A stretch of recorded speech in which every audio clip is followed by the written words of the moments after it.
Third quarter fundraising figures for the 2020 Democratic presidential candidates are just starting to trickle in. Senator Cory Booker, Mayor Pete Buttigieg, and Senator Bernie Sanders have all released their totals so far. Senator Sanders has brought in the biggest haul, reporting his total as $25.3 million just this quarter. That is the largest fundraising quarter for a candidate so far in this election. Meanwhile, recent polling continues to show the primary race is coming down to three contenders: Vice President Joe Biden, Senators Elizabeth Warren, and Bernie Sanders, who will ultimately be on that path to victory.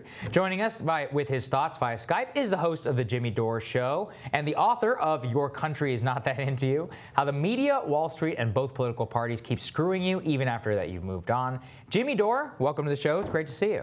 Such a great title. Pleasure. Yeah, what a headline for that It's book. so good.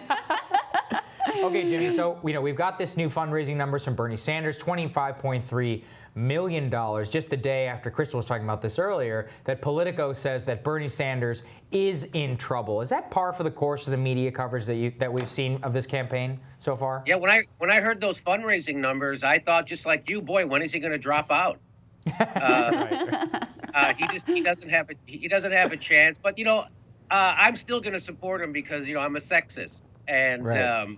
I don't really care about policy or fundraising or history or a man's legacy or his record. I just vote because of a guy's the sex he is. Mm-hmm. So anyway, it's nonstop. It's still that 16 negative stories in 16 hours the Washington Post did in 2016.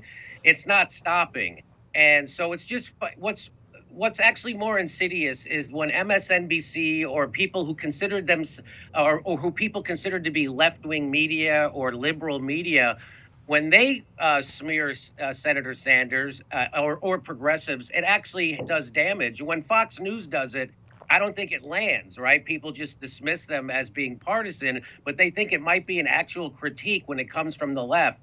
And so that's the damage that people like MSNBC, they never had the answer for firing Ed Schultz for covering Bernie Sanders.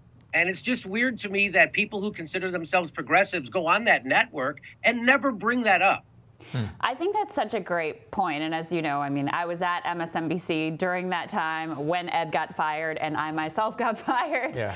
And it was even went deeper sort of than just, covering Bernie Sanders. Ed's approach was very much focused on labor unions, was focused on the sort of like old school multiracial working class base of the Democratic Party.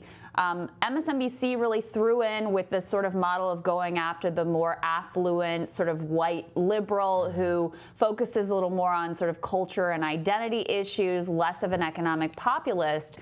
And so Ed didn't fit and others didn't fit in that particular model. I think it says a lot about why so much of the media fails to understand or properly cover or be fair at all to Bernie Sanders.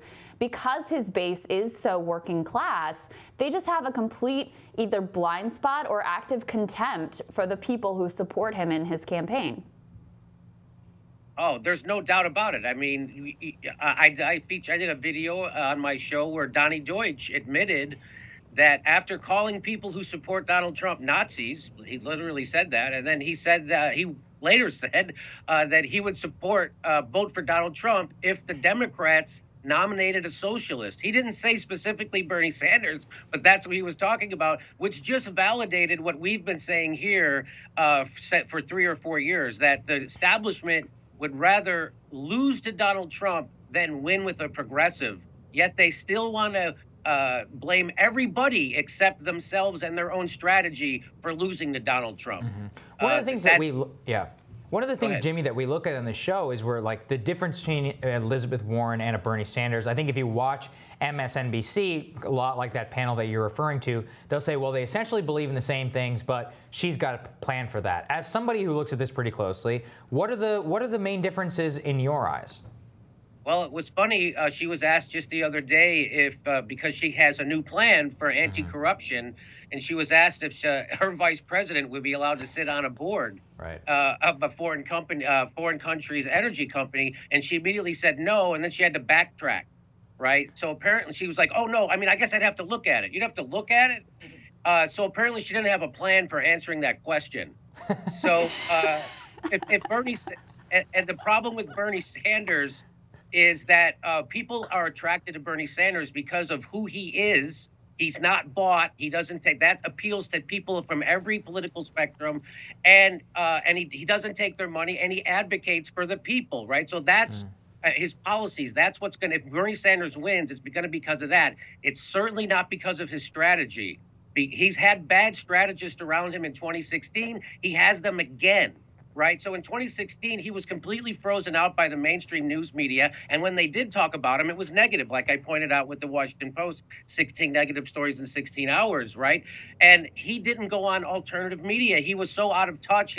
The guys who were advising him were out of touch. He didn't go on the Young Turks, which was at the time the #1 progressive news show online. He didn't go on them till 2016, March of 2016. Wow. So, and I'm seeing that kind of bad strategy play itself out. Like, hey, whose idea was it to have him blow his voice out the night before the debate? And then they rested him after the debate. I can't even make that up. It was a joke.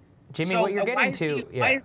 Another bad strategy is, why is he apologizing for random Twitter trolls to the working family parties who just use super delegates to endorse Elizabeth Warren? Why is it? It's like, oh, I'm the senator. I want to be your president, but I first have to disavow Fart Sniffer 99 on Twitter. That doesn't make any sense. He doesn't get anything for that. He gets nothing. All he does is validate their stupid criticism. So Bernie's had bad strategists around him, and he has it again. And if he loses, that's the reason. That's actually, Sagar and I actually were talking about this, where, the media is never going to be kind to him. They're never going to give him a fair shot. And meanwhile, you have this whole, ever since 2016, this whole drumbeat around unity, which really only goes in one direction, right? You're not allowed to talk about differences between, say, Senator Sanders and Senator Warren. You're not allowed to talk about how they have a different approach to change. All you're allowed to say is, oh, well, she's the new thing and he's old and crabby. So this whole unity business really only seems to go one way. I would love to see him take the gloves off. He's great when embrace being angry, embrace being the curmudgeon, point out what the real differences are and make your case. Yeah, no, it seems like their idea is to be nice with Elizabeth Warren and at the same time shoot their own campaign in the foot. The reason why Trump won is because he didn't play by the rules. And the reason why Bernie's going to lose is because he does. When he went on a unity tour with Tom Perez, that was a huge mistake, blunder. So he's now again asking progressives to join a party that is cheating progressives at every turn, and we're aware of it. I don't know if you remember, but Debbie Wasserman Schultz was booed resoundingly by her own delegates, Florida delegates, at the 2016 convention. She was resoundingly booed. They wouldn't let her speak. So this idea to sheep herd progressives into a party that is cheating them, and then go on a tour with Tom Perez, who is cheating you right now. I live in California. This is what people don't realize. This whole thing of vote blue no matter who. California has a supermajority Democrats, House and Senate, and we have a Democrat governor. We still don't have universal health care. We don't even have a public option. And even though they all run on it, then they get elected and they're like, oh, we can't do it. It's undoable. So this whole so I'm a little cynical about the Democratic Party, and Bernie doesn't call them out for their cheating. And that's, again, a big strategy. He should run against the Democratic Party, not for the Democratic Party. Trump ran against the Democratic Party and he won. Yeah, I couldn't agree more, Jimmy. We were talking about that earlier this morning, about how Trump's real genius was exposing the Republican Party for what it was, and showing the voters that somebody for once was actually going to fight for what they actually wanted.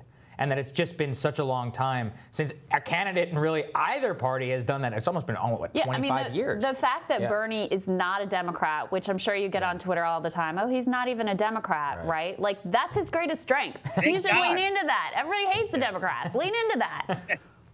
That's right. Quick final thoughts. We have to go right after this.